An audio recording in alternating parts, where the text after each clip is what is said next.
The ways in which our society is structured is that the conditions of your birth determine the outcomes of your life before you've had a chance to make any decisions.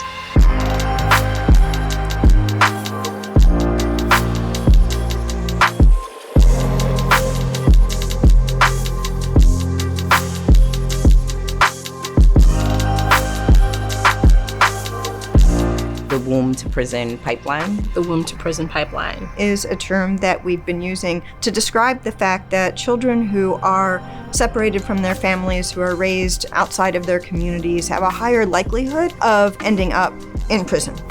Philadelphia leads the nation in being the #1 city that has the highest removal of Black and brown children from their homes. That is a deeply traumatic beginning for a child. They go from placement to placement to placement to placement. They're not getting the proper services. We haven't identified the traumas that child may have gone through.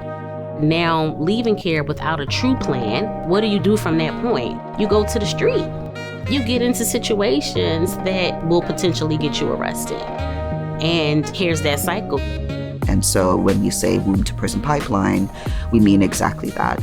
Nobody starts out delinquent, but what happens sometimes is circumstances outside of the child's control. We ignore all of the things that led up to the child being put in the delinquent system in the first place, and now we're just punishing.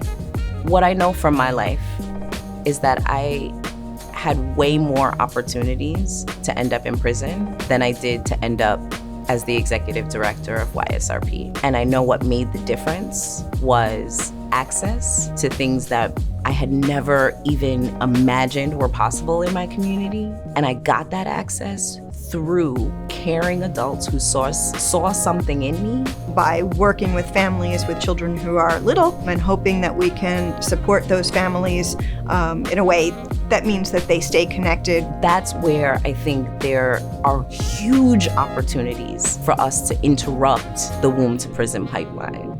We cannot expect young people to do it all on their own. We must be there as adults to help guide that path with them.